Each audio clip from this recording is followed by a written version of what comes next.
Good morning.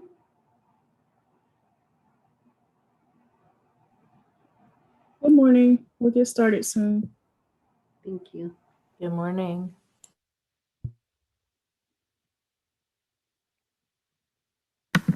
Good morning, everyone. Thanks for joining us. Larissa has already started screen sharing. Good for you, Larissa. Am I pronouncing your name correctly, Larissa? Yep, it's Larissa. Larissa, very good. All right, I'll do an introduction here as we get started here in a few minutes. Hope everybody's having a good Friday. It was cooler this morning when I went out for my morning walk than I was anticipating, but spring is here.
Ruby, I received a request from Valeria Brown to resend the link for today's training. Would you be able to do that real quick? Maybe you send it again out to the COC.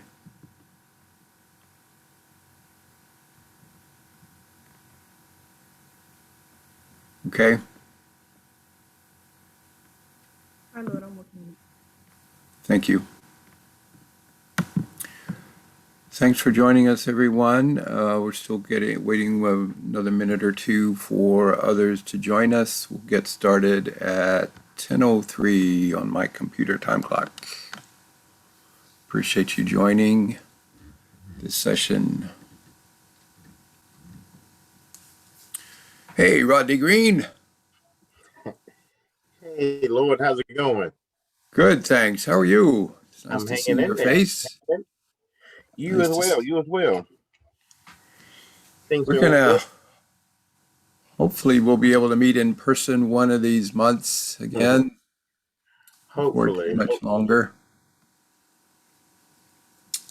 But So, Rodney, are you with RHD? I am with RHD. You know, you have quite a great reputation. I have heard so much about you. Really? I have. and it's all good. All good. Well, thank you. Thank you. I don't know who you heard that from, but Everybody at Alliance who works in housing. I That's wonderful. I was on a meeting this earlier this week with Ann Oshel, and she was like, well, your name is like it's like Oprah, just one name. You say Rodney and everybody knows who you're talking about. Yeah, Exactly. She has said that that's great. several times about you. I was going to hit you up for some training for our Better at Home trainings that we're doing. So Oh, okay, we okay. can talk to you further about that. Well, it's great to meet you. Very good.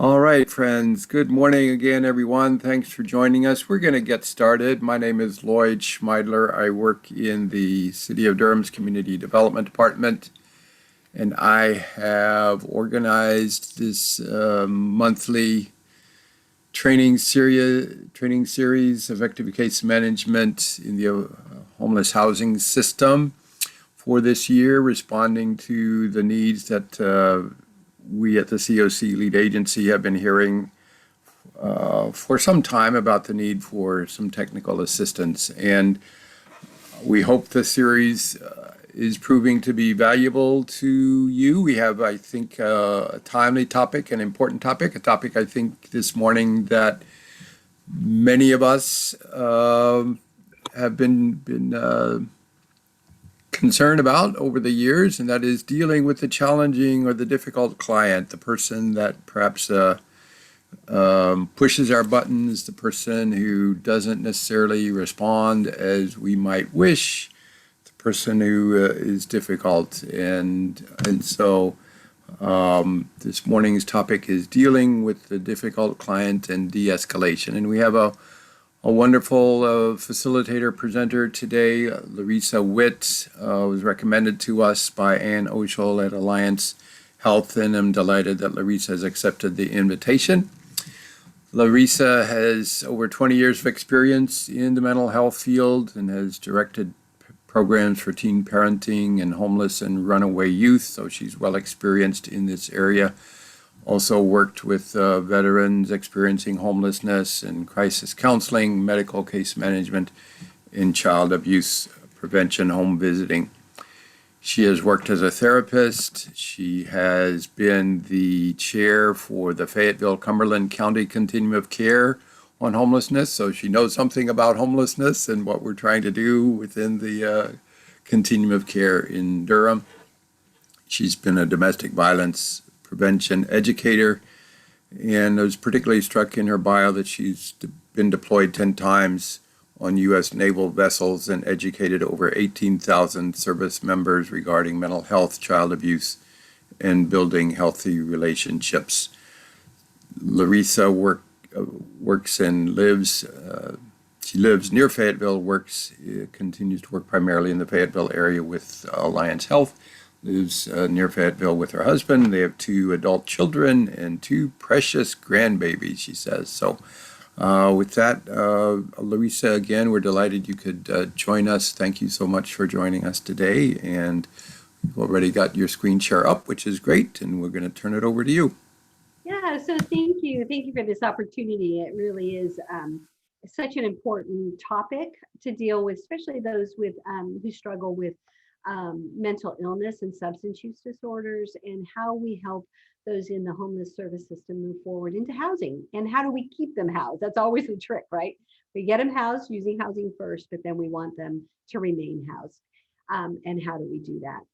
So we're going to start with Alliance. Many of you know us because Alliance is very active in Durham, and Ann Oshel and the whole team has been part of it. But we are the managed care organization for Wake, Durham, Cumberland, and Johnston. And I'm the new, we just developed this new supportive housing department, and and I'm the manager of that. And I cover all 4 counties. We're going to talk a little bit about the signs and symptoms of decompensation, what people are experiencing. We're going to try to understand some of the physiological responses, and then strategies to de-escalate. So we're going to start with Miss Smith.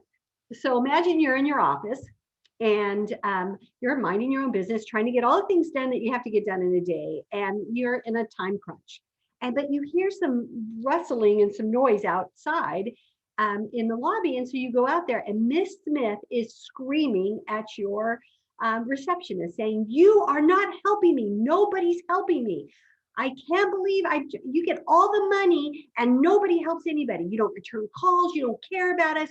You don't care. And you aren't helping with anybody." And she's just completely escalated. So put in the chat, what is your first response? Be honest about what your first response is. What are the first thoughts that you might have about Miss Smith?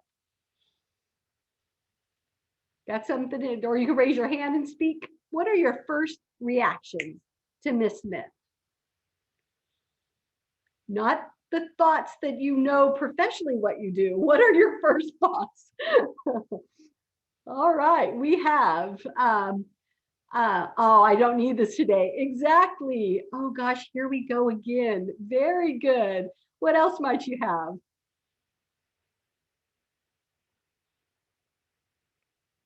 Any other thoughts? We're going to give you a minute. Oh, she's tripping. Very good. Yep. And quite honestly, my first response was like, really? I wouldn't go into this profession if it was about the money. Definitely would have gone into something like accounting or something else. She's probably not completely wrong. Oh, very good. Good. Yeah. So the first thoughts are good. Don't start today. Yeah, very good. So what happens is these kinds of responses, these are our first thoughts, and they're not necessarily, there's nothing wrong with them. That's how we react. Question is, what do we do about it? So the next, so Miss Smith is escalated. Let me try to get my screen to move. There we go. Whoops, it went too far. So Miss Smith, so if you think about your brain is like your hand, right? So we'll describe our brain by our hand. So the prefrontal cortex is like this. On a good day when we're not escalated, our brain works like this, where these are firing on all fronts. Then you've got the emotional part, that is dealing with the limbic system. And then you've got the survival brain, and everything's kind of at rest. But when you're escalated, all of that shuts down, and all that's going on is the survival mode. So Miss Smith is in this survival mode. She's not really thinking about what she's saying. She's just reacting. And you too are thinking about, your first thoughts are your reactions, but we want to teach you how to respond, the difference. So this is kind of the flow of crisis, or how people go into agitation. They start with calm, comes to a trigger, get agitated, then it accelerates, it peaks. So she's at the peak, she is screaming. And then our job is to de-escalate her and bring her back to recovery. Crisis thinking here is illogical. She's not thinking thoroughly. It tends to be concrete, it's not thinking beyond what they can physically or emotionally see, and it's completely unfocused. So they might be all over the place. So these are some of the crisis, and you see these all the time if you're working with this population. When people call up and say, "I'm going to be homeless. My kids are going to be out in the street. You need to help me," right? That's a crisis. Especially coordinated entry, you're going to get a lot of those calls where people are frantic because they got a notice to vacate, and they're thinking they have to be out in 2 days or 5 days or 7 days, and they don't really know what's going on. They think they've been evicted because they don't understand the system. Financial strain, unmet needs, relationships. I had a call yesterday where a lady was being kicked out by her boyfriend. Well, going back to, she can't be kicked out, she lives there. Helping de-escalate that situation. And that came through coordinated entry, and they were asking me about some things. Change in routine. So like right now, a lot of our families with the COVID, there's a lot of changes in routine. So those can trigger crisis in us. Substance abuse, psychiatric illness. These are things that can escalate our people really quickly. So these are some of the responses you may see, and you see these all the time. The heightened emotion, where they're just overwhelmed, they're not thinking, they're reacting. Especially if you're in a shelter and you've got shared spaces, and how that's already trauma inducing, to be scared that somebody's going to take your things, and everybody's got they're dealing with their own crisis, so they're not necessarily really pleasant with one another. Those things can be very difficult, and so they can be overwhelmed and hopeless. They feel anxious. They're physiologically, they're aroused again, like I've described, so they're not really thinking. Their heart rate's pumping. They have the fight, flight, freeze, or flop. And a lot of times we don't talk about flop. Flop means that they don't really, like, they may sleep too much, or they may go into drinking all the time, or using substances because they can't manage all the other stuff. So they're using other forms to manage that heightened arousal. And then there's cognitive impairment. They are really not thinking well. And I think that's really important for us as homeless service providers to understand that sometimes a simple task for somebody who's heightened is not a simple task. And so when we say, hey, you need to just go down, you just need to go down, that is go down to the Social Security office and get your Social Security card. That, on a good day, when they're all things are firing, not a problem. On a day when they're in crisis, that is an overwhelming task. And so they may just freeze or flop, where they just don't do anything. And then we're looking at them and going, they just don't follow through. We've given them tasks and they can't do anything. Sometimes, and many times, the people that we deal with in the homeless service system need a little more hand holding. And as a case manager, that's really the strength of what you do, is that intensive case management, because sometimes the simplest tasks need more help to complete them. So anger. So oftentimes we see with anger and that frustration and that kicking back and that sarcasm, those things are really a secondary emotion. There's other things that are going on. These are not the things that, the anger is not really what you're dealing with. You're really dealing with what's behind the anger. And we know many of these disorders have anger associated with them. Depression, obsessive compulsive disorder is linked to anger. There is a symptom of that is anger. Substance use disorder, that might be anger towards themselves, anger toward other, but it's there.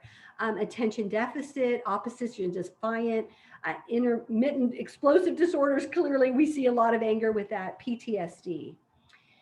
So severe and persistent mental illness, this is the people that we see that are really chronically homeless. We have a lot of those individuals that may have these severe and persistent mental disorders. So like bipolar, where there are mood swings.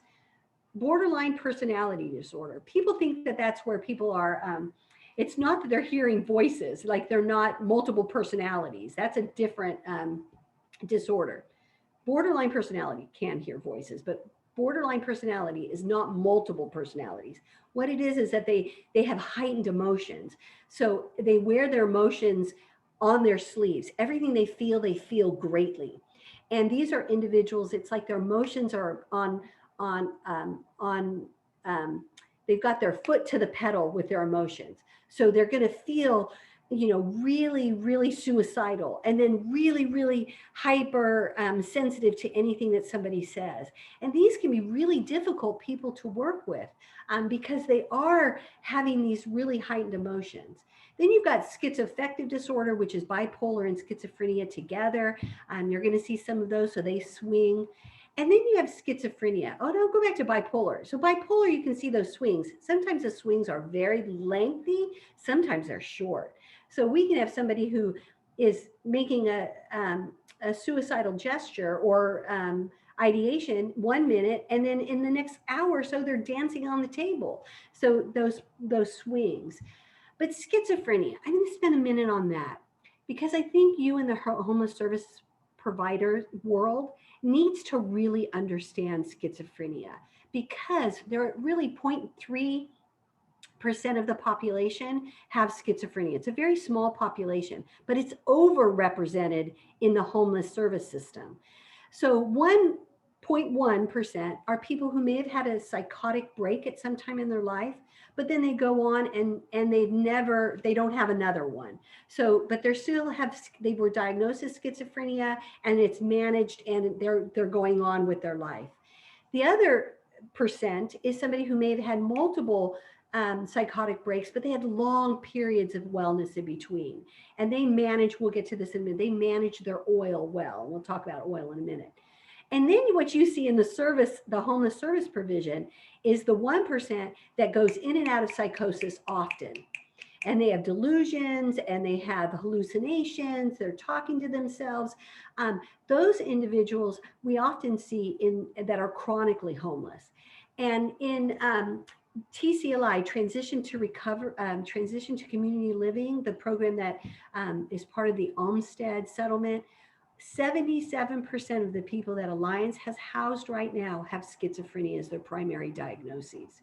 So that's important to know. Now, these people might say, well, these might be dangerous people. They are not usually dangerous. Only 4% of our people with mental illness are dangerous.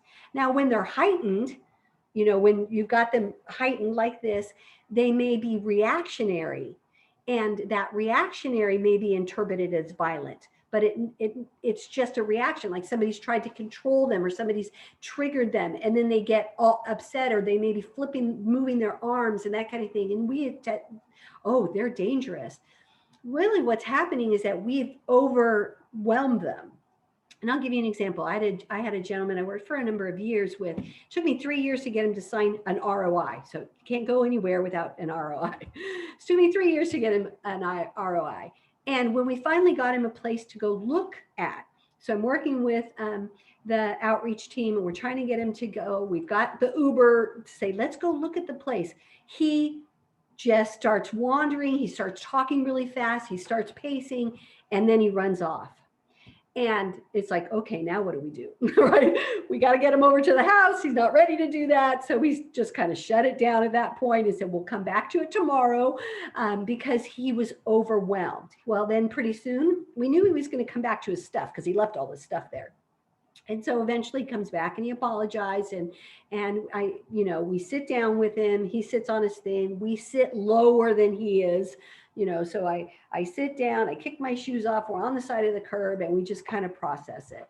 And he said he's ready tomorrow. He'll be ready tomorrow. And the next day he was ready. And he's been housed now for several years. The issue is that it's not necessarily been a perfect housing. We've had to go in and do some interventions, but he's been housed successfully. He was homeless for 7 years. So he's done really well, but it took understanding that he wasn't violent, he was overwhelmed.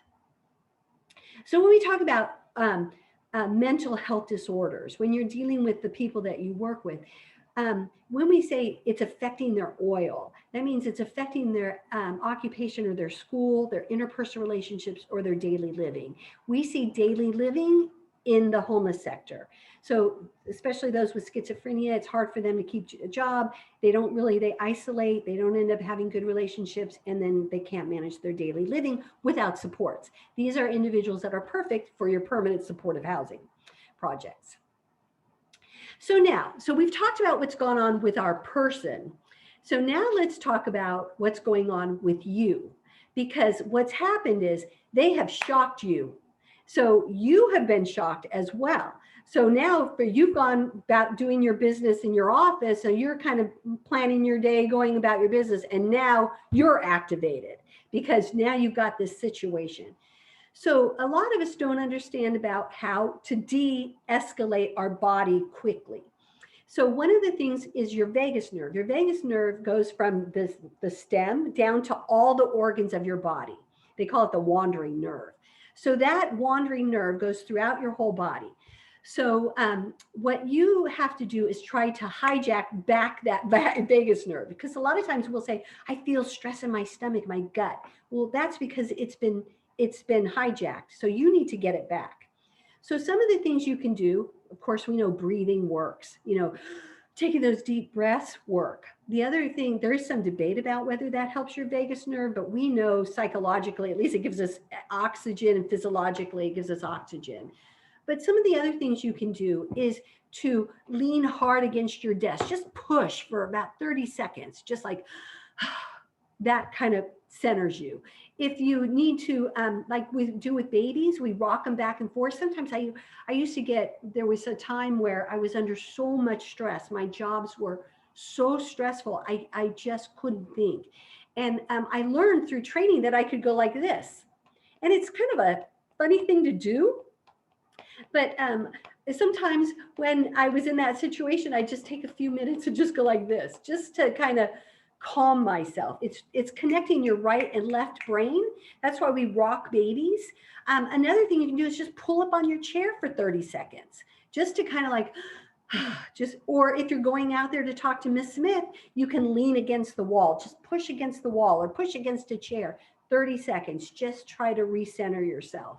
Because if you don't, you're going to stay like this. And with Miss Smith, you need to be like this. You need to be able to engage her with all your faculties, or you're going to escalate her rather than de-escalate her. So now we often have two kinds of reactions to anger. People who deal with their anger usually deal with it in two ways. They either escalate their anger or they hold it all in. We call them stuffers. So let's, if you could put in the chat, what do you think, what are some of the behaviors that you see with escalators? What are they doing? We see Miss Smith, but what else is she doing?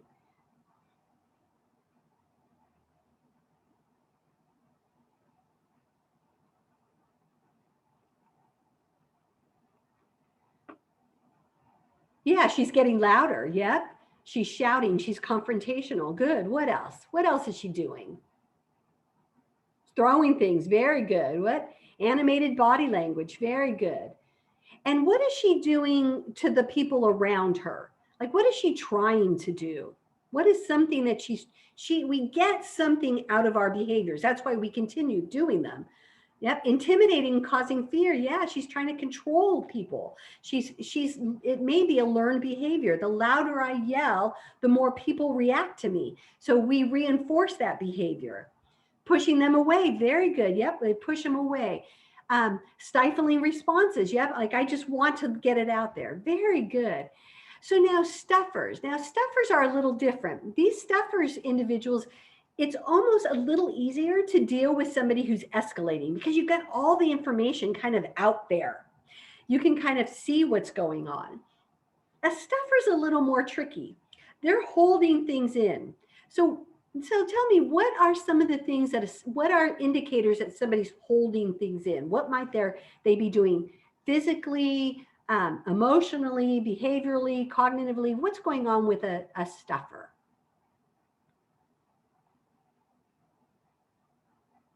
How do you know they're holding it in? And then what are some of the effects? Yep, they cut off communication. Very good. They shut down. Yep, their fists maybe. Yep, they're standing there with their fists. Yep, clenched jaws. Very good. Where they're just kind of, they're trying to hold it in. Very good. What else? And what are some of the long-term effects? Refusing to look at you. Yeah, looking down, looking away. Very good. Yep. They're just kind of holding it in. And let me tell you, shame is a powerful emotion that we avoid at all cost. All of us do. So especially if they feel they know, especially when you're dealing with people with substance use disorder, they know all the things they've done in their life. They are fully aware. You're only going to get the onion. They're going to peel it off little by little, and they're going to share little by little with you as you build trust with them, but they know it all. So for them, they're going to hold it in. Shame is a powerful emotion. And our job is to make a system, a trauma informed system that does not reinforce shame, that we actually allow people to hold their head up and save face, because then you're going to get further with them. People don't want to share about their substance use disorders, and it's a protected information, right? Because it is very shame inducing. So what other things do sufferers do? What are some of the long-term, what are some of the things are concerned most with stuffers?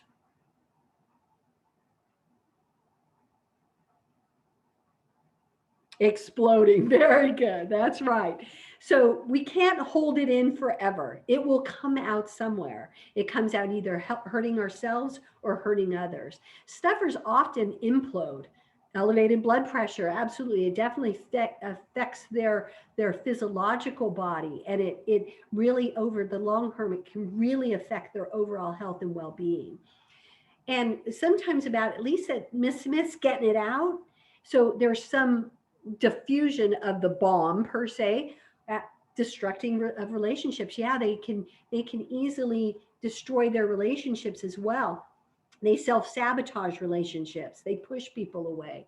And then they can, we always say self-medicate, but they, oh yeah, they may fire on you. Yeah, they may take off. Yep. Yeah, they will, they eventually either implode or explode. Very good. Very good. Yep. So we don't want people to do either one of those. And you being the key to de-escalating those and helping them be able to share this information in a healthy manner helps manage the escalator and the stuffer. Okay, let me see. I'm trying to click my thing to click. Oh, okay. Are you seeing are you seeing the whole screen? Are you seeing me in the screen?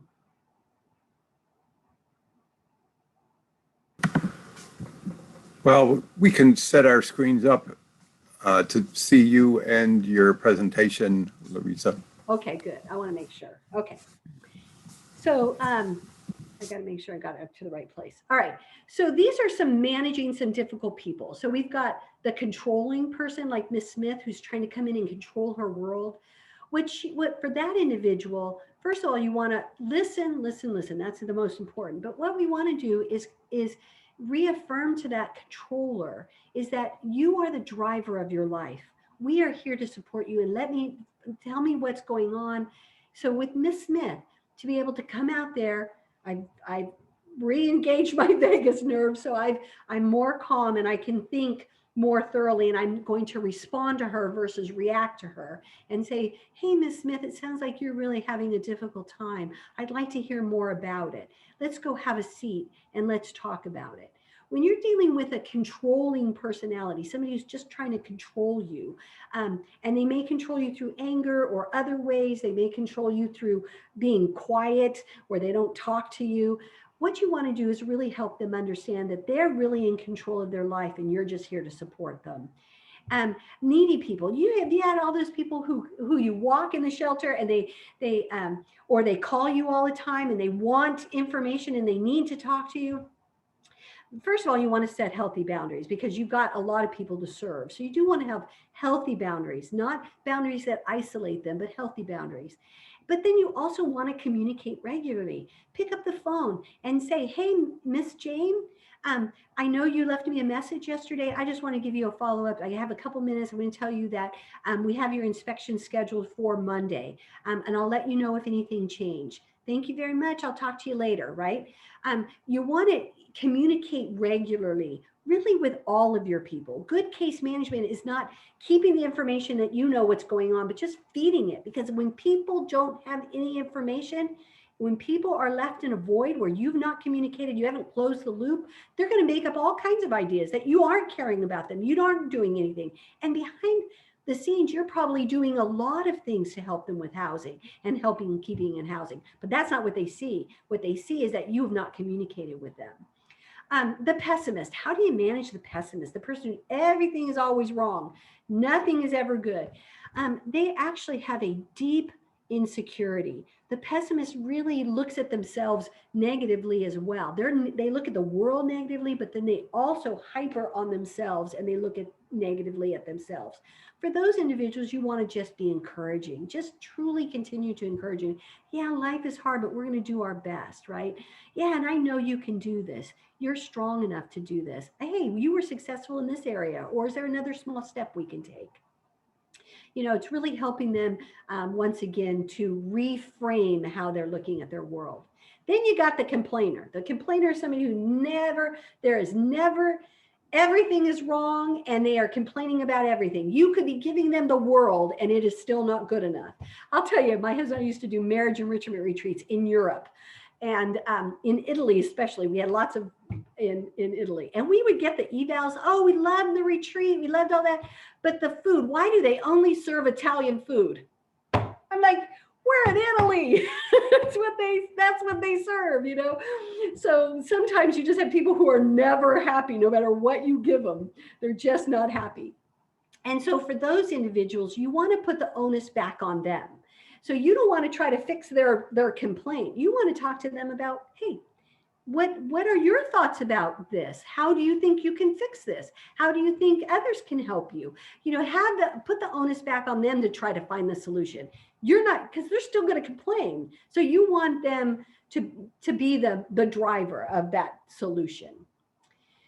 So there's 3 aspects of communication. Any questions so far? I'm going through this pretty quickly. We only have an hour and there's still content. So is there anything else? Any questions so far about what we've talked about?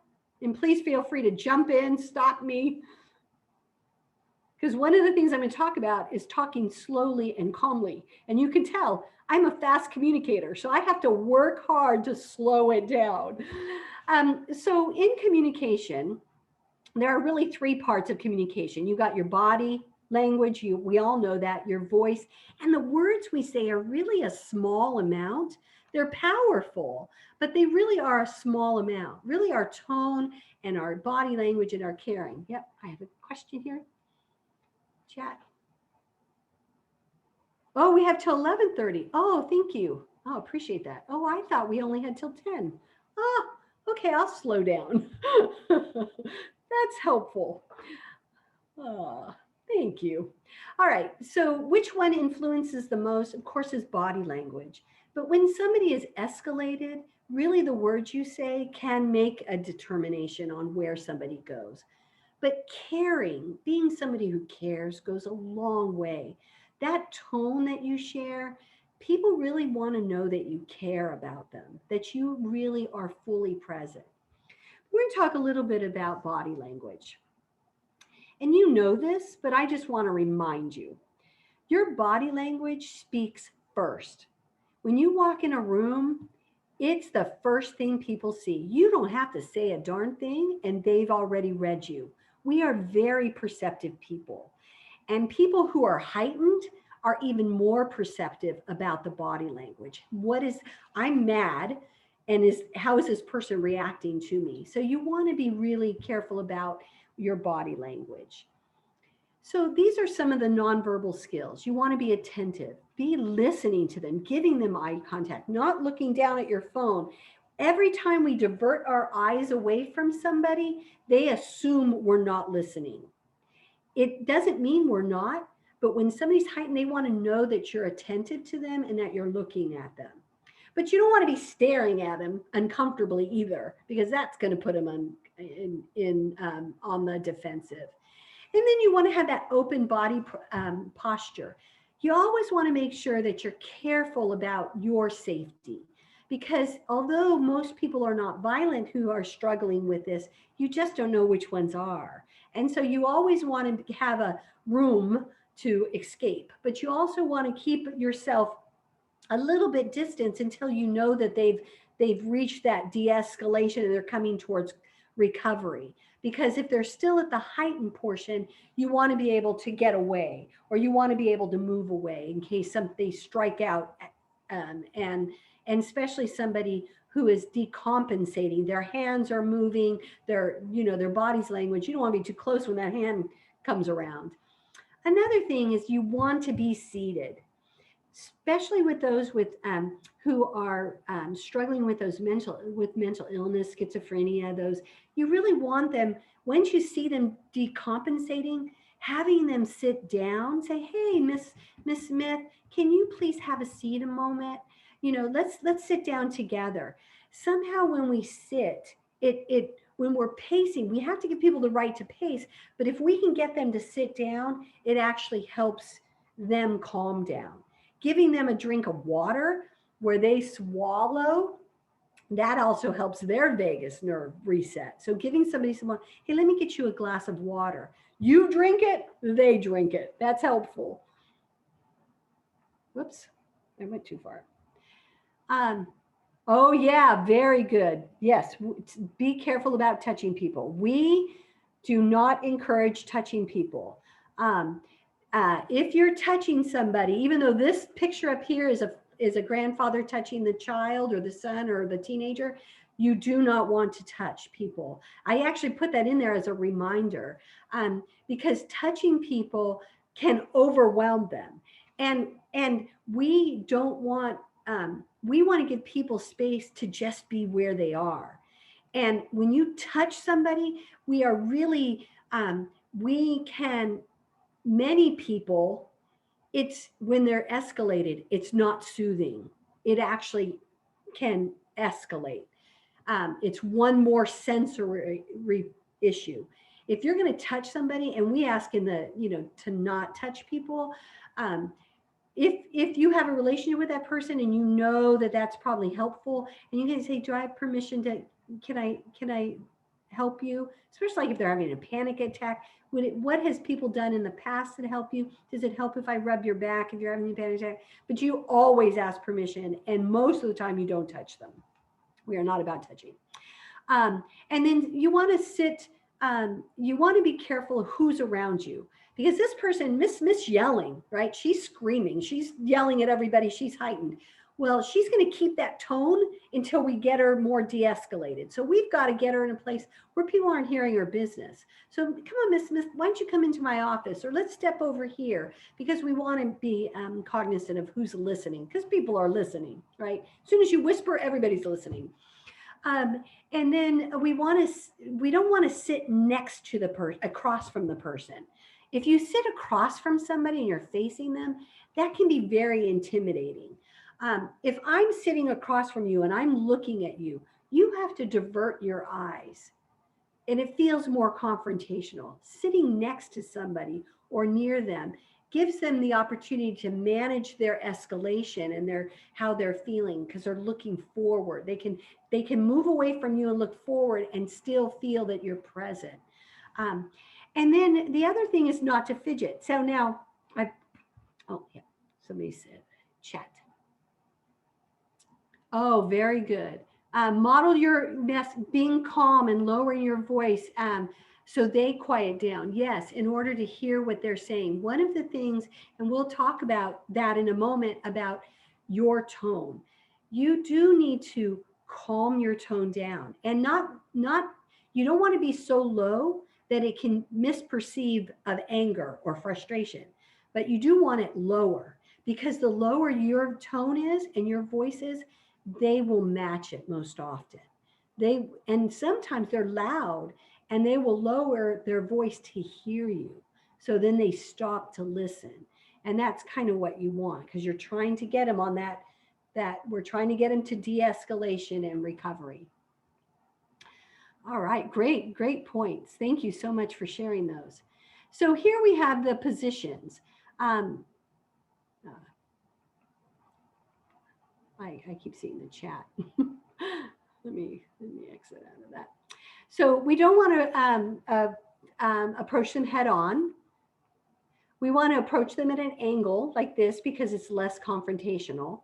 And then we never want to turn our back to a hostile person. So if they're hostile, if you have to walk away, you need to make sure you're walking where you don't turn your back to them, because they're upset. And once again, they're not thinking, and you have to assume that you don't know what they're going to do because they are not thinking.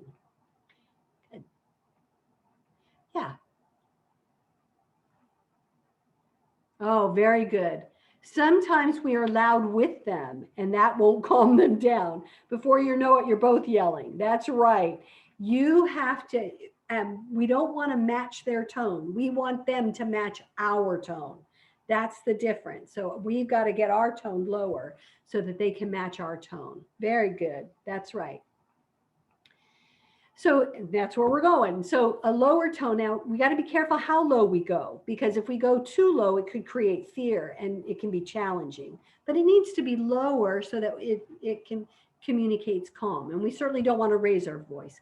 We want to speak slowly, and that slowly becomes more soothing.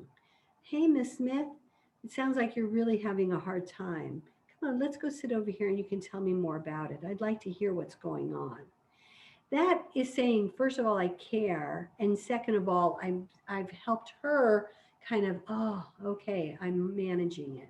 Controlling your voice, even if you don't feel confident, controlling your voice is important. So not letting your voice, you can be feeling like inside, oh my gosh, because she's activated you. She's been yelling and she's activated, you're on, you know, flight mode yourself, or fight mode.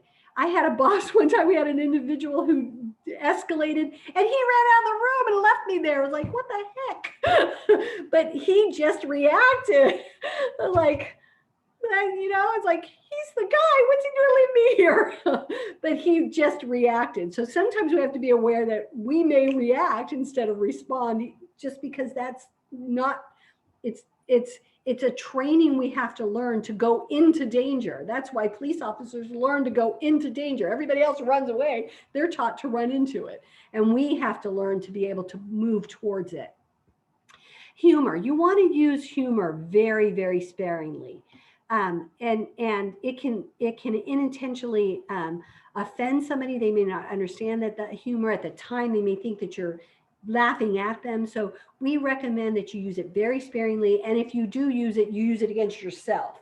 That you make some kind of humorous remark about yourself, not about them, and use it very sparingly, because it could escalate. And then always, always, always with your tone, to be respectful. Hello, Miss Smith. Hello, Mr. Smith. That being respectful goes a long way. Oh, yeah. So she said, yeah, sometimes everyone comes running to my aid because sometimes I let folks get their frustration out. I want to be in a safe place. I would rather folks get their frustration out so that they can then work. Well, that is true. And I will tell you that sometimes people just need to vent, right? But we also want to teach people how to vent appropriately. So if somebody's yelling, to be able to say, I really want to hear what you have to say. Can we just lower our voice a little, because I can't hear you when you're yelling, because you can't really understand people when they're yelling. And frustration, saying, you can be animated and say, I'm really frustrated about this, but yelling is a little higher octave. And I think understanding the differences, and I think if you're in a work environment where people are trained to take care of each other, like if, I worked in a behavioral health center with children, and, when we had code words, bring me the red folder, those kind of code words. And kids would get loud and their families would get loud, and then helping them let them vent for a bit. But then also we want to teach them to be able to manage their anger and their frustration in a healthy manner. So I get it. And it's really about the words you say. So yeah, you just, and maybe when people come running, you might want to say, you got a code word that when they really need to come running. Yeah, good. So your tone matters. So we talked about body language and tone. Now we're going to talk a little bit about dirty fighting techniques, things we say. So these are things that we want to get kind of out of our vocabulary. Whoops, sorry. So some of the things that are dirty fighting techniques that we default to, especially when we feel like we're losing a battle, we'll start saying, you always do this or you never do that. So Miss Smith said, nobody's helping me. Everybody doesn't care, right? She's overgeneralizing. She's saying nobody's helping you. Well, she's feeling that way at the moment because she's activated. But really, you might have been doing a lot of things with her. I'll give you an example. I had one veteran one time. I used to be the director of SSVF for North Carolina for Family Endeavors years ago. And I had a veteran who made all these complaints all the way up to the secretary of the VA saying nobody helped him. Well, when we went back to his case, we had done so much for him and we had to write a timeline. We'd given him over almost $10,000 worth of service delivery dollars, but it was still not enough because he was thinking, if I scream loud and if I say nobody's helping me, the system's going to come in and try to force their hand. And so in those situations, you just have to say, I understand it feels like no one's helping you. Let's talk about what you need right now. And you want to be forward facing. You don't want to go back and say, well, we did this. That's not going to help them. Say, that's how you're feeling right now. Let's think about what else you might need. Asking why. When we ask somebody why did you do this? Like I could yell at you and say, why are you sitting there? Or I could just ask you nicely, why are you sitting there? Using the word why puts us automatically on defense. We really want to use words like how come or what happened. You want to try to use why very, very sparingly. Pulling rank. Pulling rank is not only like this individual in our picture where this person's pointing a finger standing over her. I'm your boss, or I've got control of the money, or I'm only going to give you this money to help you if you do X, Y, Z. And we see this a lot, certainly in the military. When I worked with the military, my husband did 30 years in the military and I was a contractor. Pulling rank is the only way they seem to respond. I don't know, they learned that early on. But that's not an effective leadership strategy. People don't want to be, that's a dirty fighting technique to say, well, because I am this, you have to do what I want. Timing matters. So right now, Miss Smith is escalated. So I have to deal with this situation immediately. Now, sometimes you have somebody who's calling you and they're really upset. And if you've worked with them for a while, you know their patterns. And so I've had individuals where I know they call me when things are really, really escalating. They're leaving multiple voice messages and they're really upset. I usually give them because I know it's not emergent. If it's emergent, I deal with it. But if it's because I haven't heard this or blah, blah, blah, I give them a minute, I give them some time, and I'll come back to them and call and say, hey, or I'll even wait a day if I have to, just to say, hey, Miss Smith, I heard that you called me yesterday. How are you doing today? And oftentimes that time has given them a little bit of time to de-escalate. But you have to use that carefully. You have to know the people you work with about the timing. And in the middle of the night, when things are really escalating, and you get a call, coordinated entry, this person's got to be out, right? We're about diversion. So sometimes it's like, well, why don't we, Friday afternoon, we all know it, Friday afternoon, somebody needs a hotel or somebody's getting kicked out of the house. That's when diversion really needs to step in and say, okay, we understand this is a really heightened situation. Can you stay? Let us talk to that person, whoever you're staying with, and let's see if we can keep you till Monday. And let's work on maybe getting you into the shelter on Monday. Sometimes the timing matters. You need to think about, are they hungry? Are they tired? Are they intoxicated? What is the timing of when you talk to them about difficult situations? Labeling, we are not about labeling. We are people first. The individual who has schizophrenia, the person who has, they are not a schizophrenic. They are a person with that disorder. We are person-centered. Leading. Sometimes when we get, people get upset, they just walk away, and they just leave the situation. And then you don't know what's going on. So those individuals, Leaving to giving yourself a timeout is not a dirty fighting technique, but just leaving without giving any information, that's a dirty fighting technique where you just walk away. And gunny sacking is where you throw everything in. You have this issue, like with Miss Smith, she's throwing everything in there. Nobody called me, nobody did. She's gunny sacking everything that she's ever done. She's put it all in the same sack.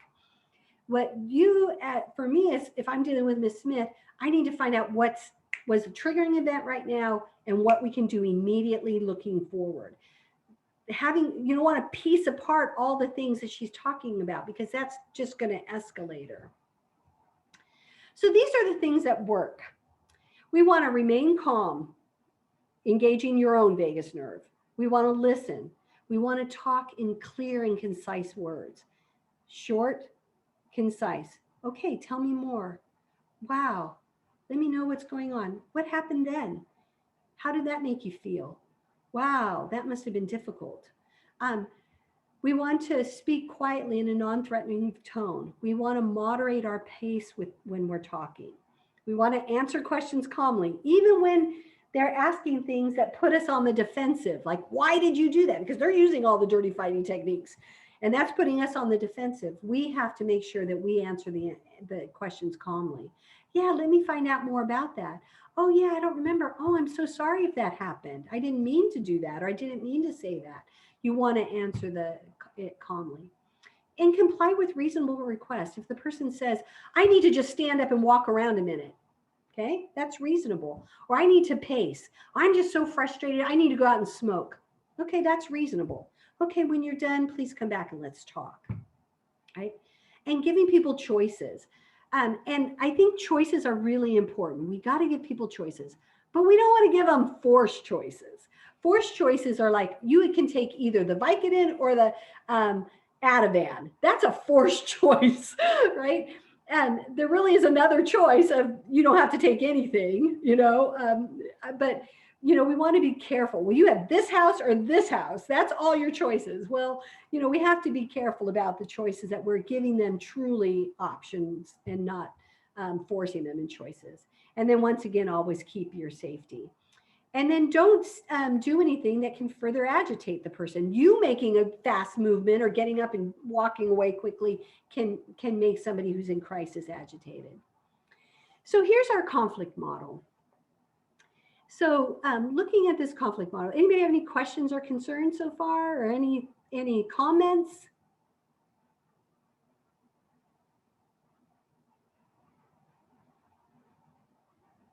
Okay, so here's our conflict model. So once again, conflict, escalation, frustration, there is nothing wrong with that. Anger, there is nothing wrong with anger. We've all been angry. That is neutral. The way we feel and the conflict itself is neutral. It's not good, it's not bad. It just is what is. You will always have conflict. You'll have conflict in the workplace, you'll have conflict at home, you'll have conflict with the people you love most. I've been married almost 40 years. My husband is my best friend. There is still conflict. That's just what happens. Two people in a room, there will be conflict at some point in their life. So that's not the problem. The problem is how we handle it. So we want to use I statements, and you know this. You hear this. This is like psychology 101. But I think sometimes we forget how important it is. So I'm going to start with you statements. When we say you need to calm down, Miss Smith. Okay. You tell somebody who's escalated to calm down, that does not help. That just makes them angrier. Or you need to chill. You need to chillax. If somebody tells me to chill, that just makes me more like agitated. Like, don't tell me that. Don't tell me what to do. That's not helpful. Now, when we talk about conflict and anger, sarcasm. So with my Miss Smith, my first thought was, really, nobody's helped you? I automatically go to the sarcasm. So sarcasm is the first level of anger. So when people who stuff, they oftentimes are very sarcastic and they're good at it. And sarcasm can be hysterical, as long as it's not pointed at somebody. People who are sarcastic are actually very intelligent. It's just that when they use sarcasm to attack somebody, that's the problem. So sarcasm is hysterical, and we want people to use sarcasm in an appropriate manner. But in a conflict and they use it against somebody, that's the first level of you statements. The next one is verbally attacking somebody. You need to sit down, Miss Smith. You need to just be quiet. Well, or you need to just. That is not the truth. Whatever you just said is not true. And so that those verbal attacks, or everybody's trying to help you. I don't know what your problem is. We've tried, right? That's not helpful. Being silent, not doing anything. Once again, silence is worse than having words. So if she's yelling, I am better off knowing what's going on with her than if she's not saying anything. So those participants who aren't saying anything and they're not letting you know what's going on, those are the ones you want to just check back in with, because silence isn't golden. Silence can be deadly. So you really want to know what's going on with them. And then what ends up happening is unhealthy. It can eventually become, they can physically assault themselves, they can implode or explode. So that's not what we want to do. We want to be over here. Investigation. So Miss Smith, tell me what's going on. Let's have a seat. Tell me what's going on. Wow. Understanding. Wow, that must be really difficult. I know you're really scared that you're going to be homeless. Let's see what we can do to support your family. Once again, forward thinking. Empathy. Wow, these are really challenging times. Being homeless or the risk of homelessness is really, really difficult, and it must be really straining you emotionally to have to deal with this. And then that actually brings her and you closer, because she's saying, I've got somebody who's finally listening to me, who's finally cares about me, who's finally somebody who's going to help me get out of this situation. Now, you can only give her what you've got. And you can be honest and say, I know you need this. And right now we don't have a lot of resources in this area, but let's see what we do have. And let's see what else we can do together. So you want to be moving towards her and towards a solution. So I statements are, I'd like to help you. I want to help you. I hear what you're saying. I understand you're nervous. It sounds like it's been a really hard day. All those I statements. And you want to say things like, please tell me more. Miss Jones, or let's call my coworker. I think they'll know what to do in this situation. Miss Jones handles this conflict. Let me get her to help us. You want to align with that person, and you want to find a win-win. What is the win-win for you, and what's the win-win for her? And then always open-ended questions. You don't want to have the yes, no,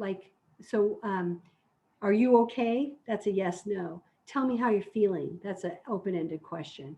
It really helps you.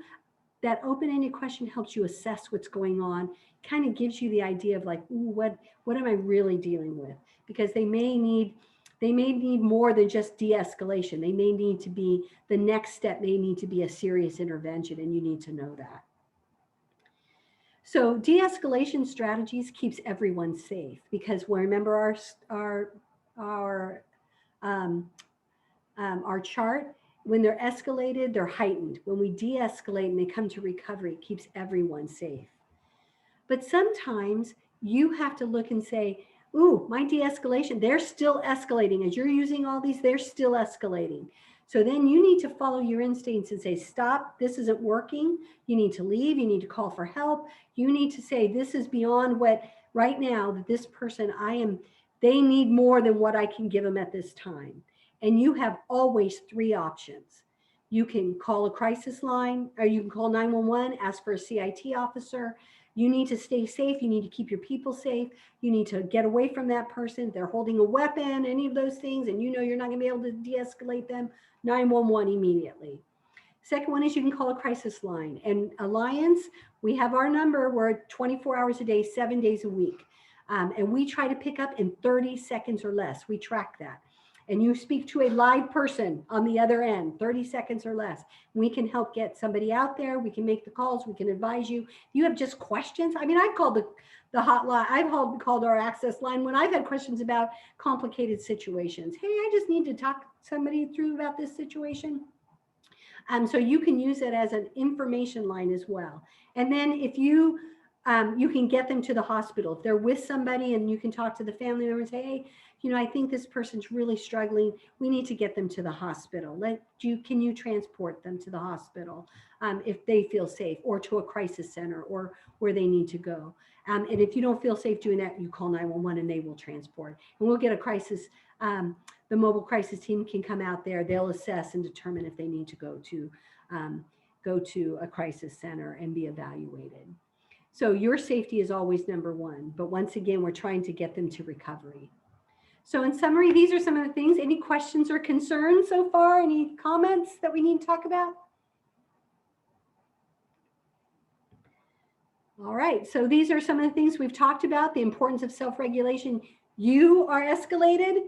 You got to make sure you're escalated. You got to make sure to be able to manage somebody, you got to manage yourself first. Put your oxygen on first so that you can manage these hyper situations. Body language and tone matters, the importance of I statements. So we've learned a lot. We've learned that people will forget what you've said. They'll forget what you did, but they will never forget how you make them feel, because people keep track emotionally. That's emotional record keeping. People always will remember how you make them feel. So our job is to help them feel good and supported. All right. So this is me. Oh, I have a chat. Yeah, very good. Lloyd says, does anybody have some situations you'd like to discuss? We have some time. So maybe we can talk about some scenarios that you've experienced. And if there's some strategies, we can all talk about what might help, get input from others as well. Because I'm certainly not the only subject matter expert here. You deal with this every day and you have many situations. So does anybody have a situation you'd like to share about? And you can even share about how you handled it and what worked, so we all can learn from it.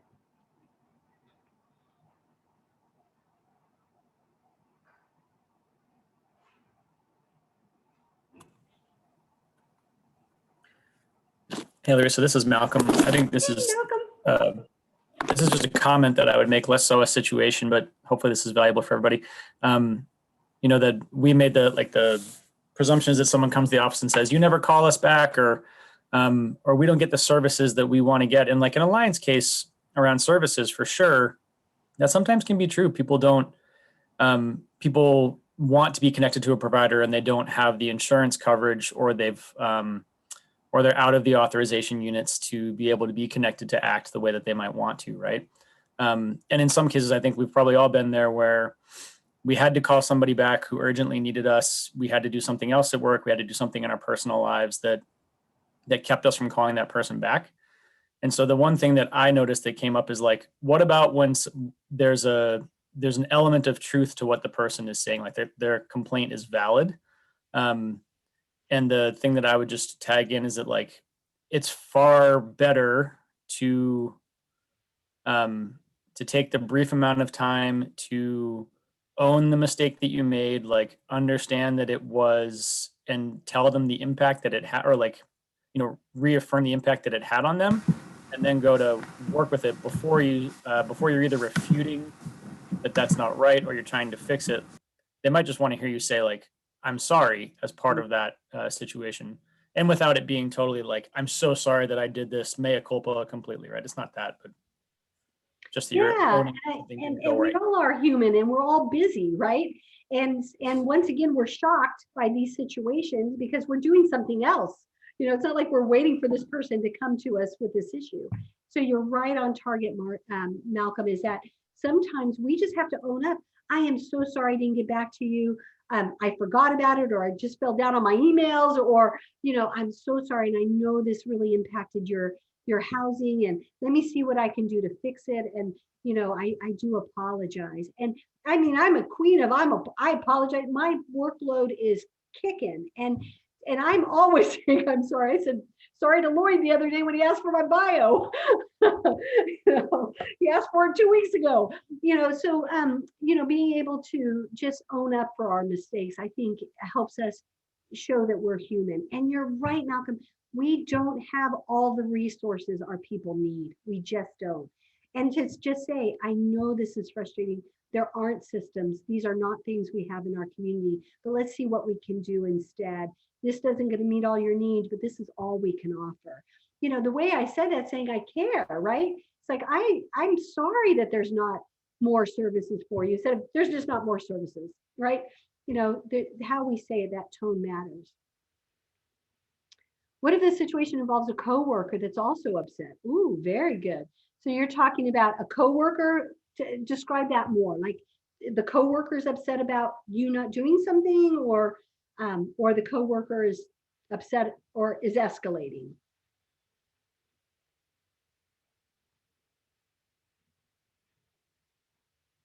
Oh, in response to the situation. Okay, so the coworker is upset because something was dropped, or that person is escalated, or so once again, with your, I think in any of the scenarios when your coworker is upset about a situation, oh yeah, so it upsets, so Miss Smith is yelling at the receptionist, right? So of course the receptionist is also escalated. So she's feeling on the defensive. She just got chewed out. She may have been triggered because she was called a name that's a triggering name for her, you know, so that she's also escalated. So for that situation, manage the crisis and debrief with the staff member. Go back to that staff member and say, wow, that must have been really hard for you. Yeah, please unmute yourself. Yes. Yeah, so somebody who is, who we want to make sure that we check in with our people, that when they see this crisis happening, and they're frustrated that they know that this person's called over and over and over and over again. And every time they refer them back to that provider is not responding back. So you're frustrated, that person's frustrated. So being able to once again,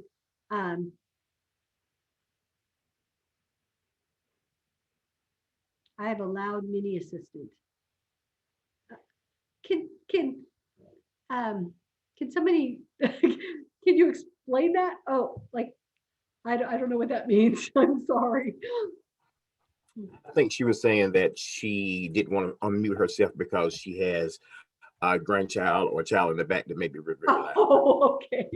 Oh, I get it. Okay. Yeah, that makes sense.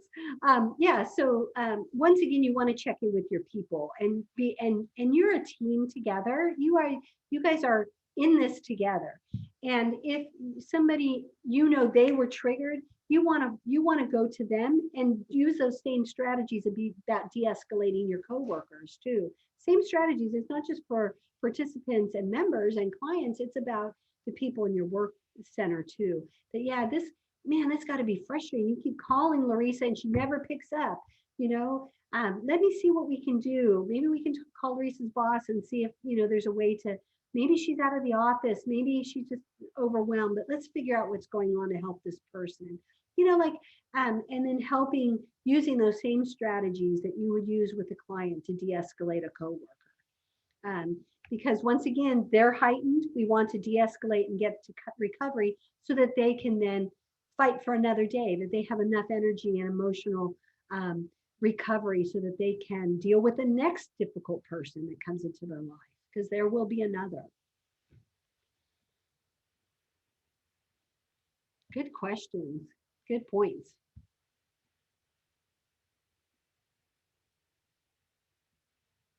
Any others? Comments? Ideas? Things that have worked?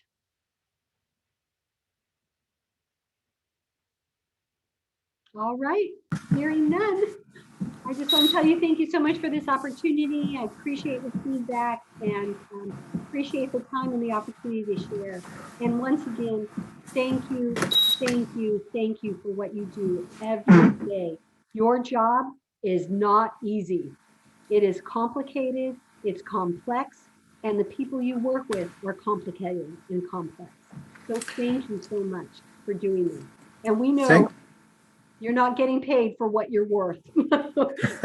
Amen for that. Very good.